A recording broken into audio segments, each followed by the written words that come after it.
Comment vous m'avez fait dans le forêt? Action. Jean-Marie Miss, Pierre Muller, bonjour. Bonjour. À tous les deux. S'il y a quelque chose qui vous rapproche, c'est le fait d'avoir assisté tous les deux au conseil de la communauté de communes mercredi dernier. Vous en avez certainement tiré quelques enseignements et on va essayer de voir ensemble un peu ce qu'on peut en dire. Tout à l'heure, à la fin de l'interview de notre ami Saufplane, il a fait mention, mais sans insister, à la difficulté ou aux difficultés financières ou budgétaires qui actuellement se poseraient à la communauté. Alors si vous voulez bien, on va commencer par là. Eh bien écoutez, on va par ordre d'âge de grade et d'ancienneté, Jean-Marie Miss, oui. Allons-y. Oui.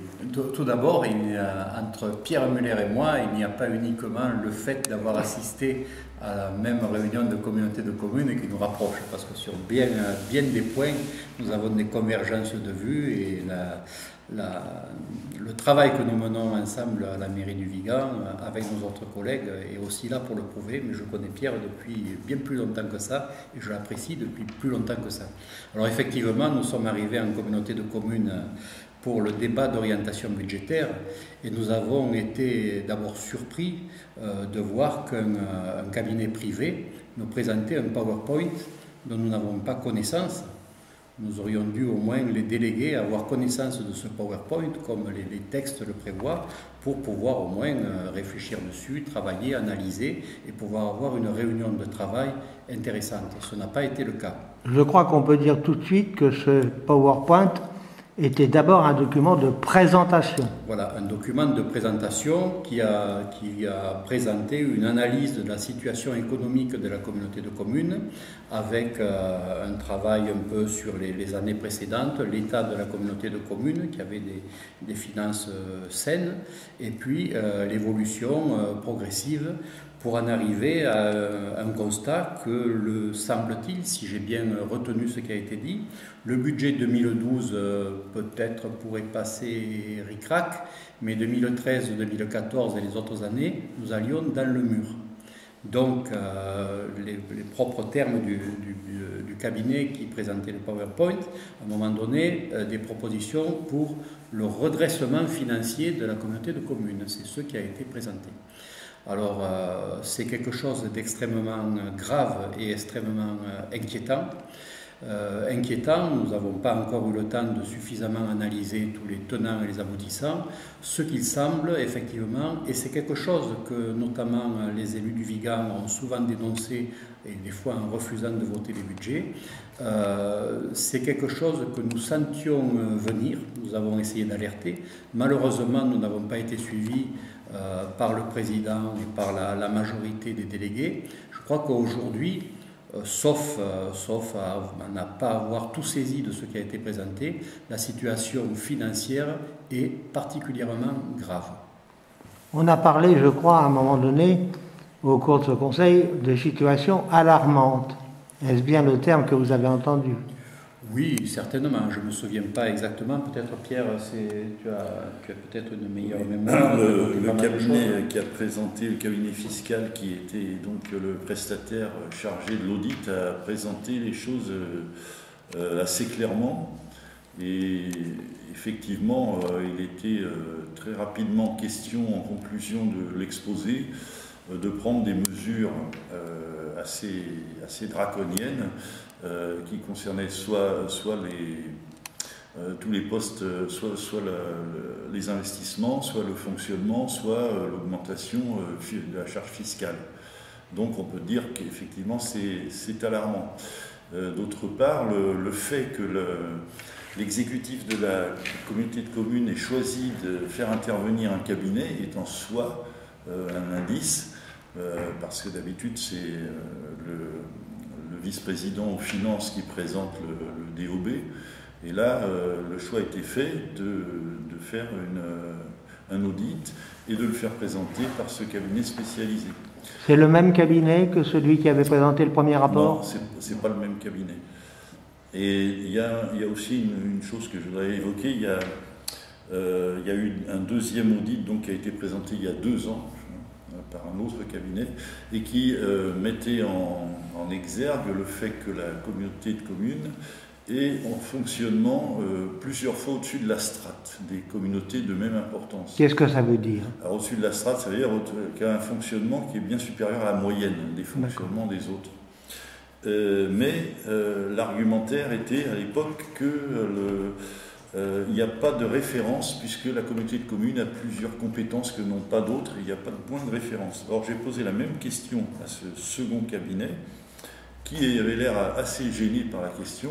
Il m'a répondu non, il n'y a pas de référence. Et quand je lui ai demandé quelle est votre opinion, la personne a paru être un peu désarçonnée par cette question directe.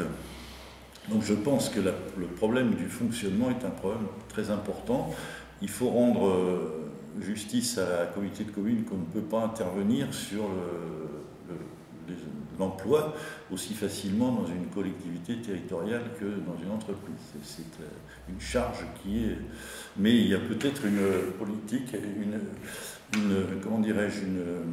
anticipation qui n'a pas eu lieu pour se retrouver assez brutalement dans une situation de pseudo-crise. Enfin, on est presque en crise actuellement. Monsieur Miss, est-ce que vous pensez que derrière ce PowerPoint, comme on dit un peu de manière technique, c'est-à-dire cette projection en public de tableaux, de faits, etc., est-ce qu'il existe, à votre avis, un rapport alors, du cabinet beaucoup plus complet, beaucoup plus exhaustif?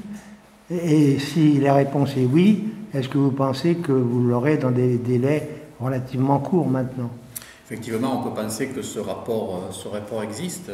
En tout cas, il ne nous a pas été communiqué et nous allons le demander communication. D'abord, savoir s'il existe réellement et s'il existe, effectivement, il est évident que les collectivités membres de la communauté de communes doivent en être destinataires.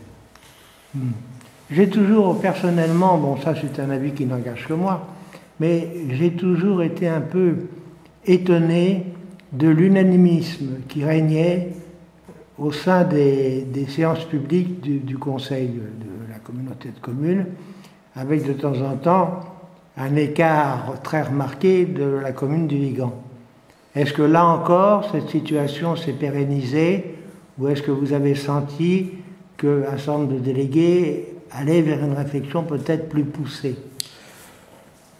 Je ne sais pas, vous savez, on a été particulièrement surpris de ce qui nous était annoncé, donc je n'ai pas eu peut-être la perception nécessaire pour sentir les réactions de l'Assemblée. En tout cas, j'espère que devant cette situation, qui, comme je le disais tout à l'heure, pouvait être prévisible, j'espère qu'il va y avoir une attitude de l'ensemble des délégués, peut-être un peu différente de l'attitude qu'il y a eu jusqu'à aujourd'hui.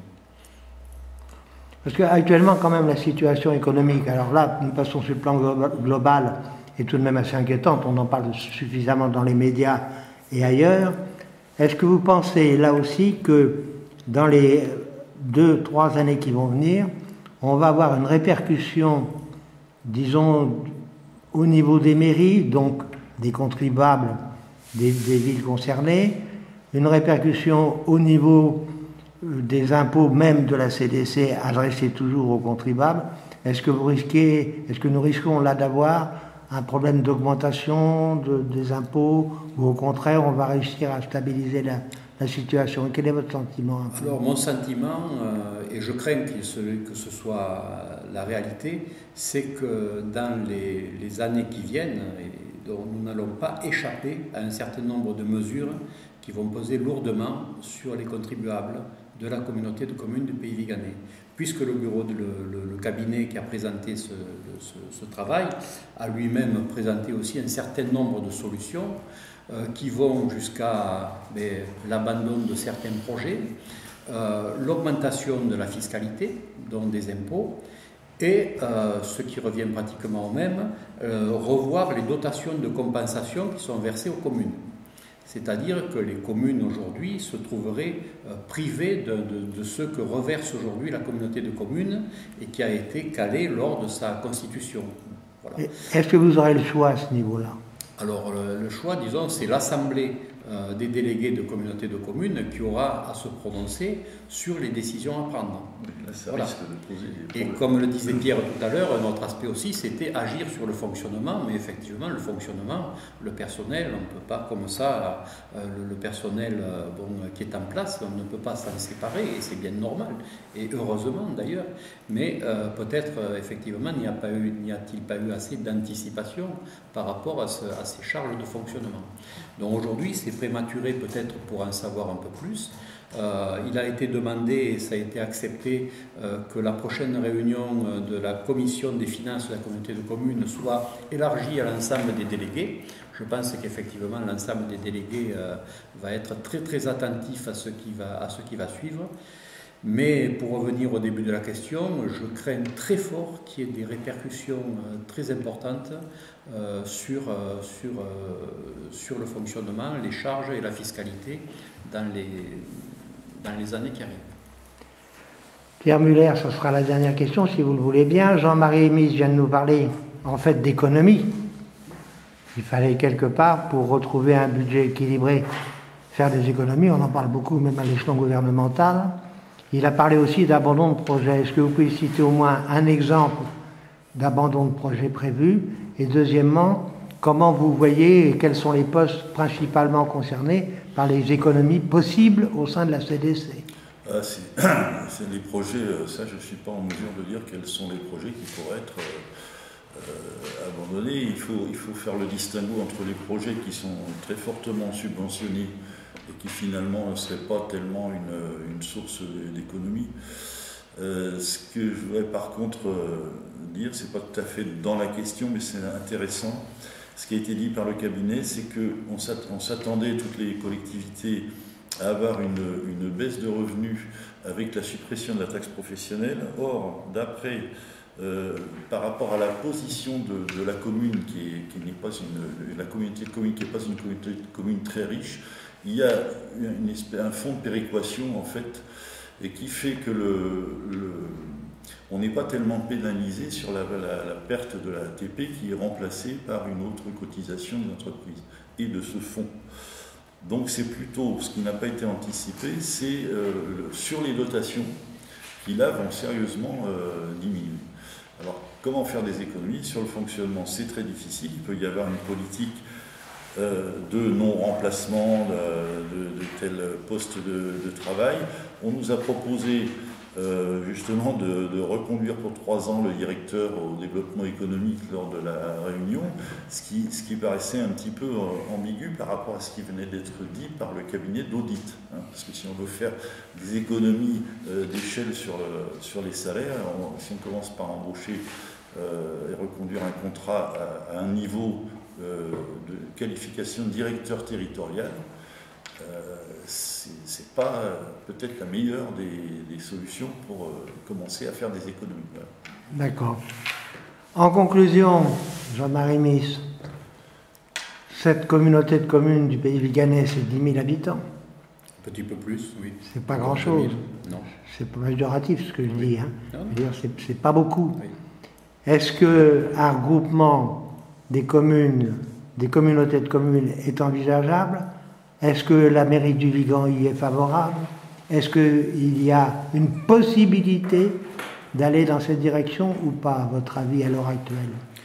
Que ce soit envisageable et souhaitable, je crois qu'effectivement la commune du Vigan et le maire du Vigan s'est prononcé là-dessus, en disant qu'il aurait souhaité qu'on constitue un pôle fort avec la communauté de communes des Cévennes gangeoises et suménoises et avec la communauté de communes de l'Égual, effectivement, pour arriver à avoir une véritable existence, à ressembler à quelque chose, si je peux m'exprimer ainsi, par rapport à des collectivités qui sont en train de se renforcer dans les zones de plaine autour de Quissac.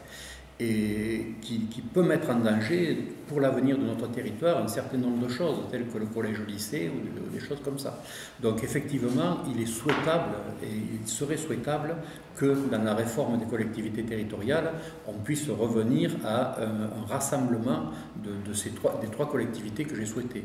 Alors, est-ce qu'aujourd'hui, avec la situation de la communauté de communes du Pays Viganais, est-ce que ça va être à la limite souhaité par les autres collectivités? J'en sais rien. Je sais pas, je lis pas dans le Nord de Café, je ne sais pas l'incidence que peut avoir notre situation aujourd'hui par rapport à ça. En tout cas, mon sentiment, c'est qu'on est bien mal parti. Bien, écoutez, essayons de finir sur cette note d'espoir et d'optimisme. Et merci à tous les deux. Oui, non, mais il faut garder l'espoir. Il faut garder l'espoir. Il n'y a pas de raison.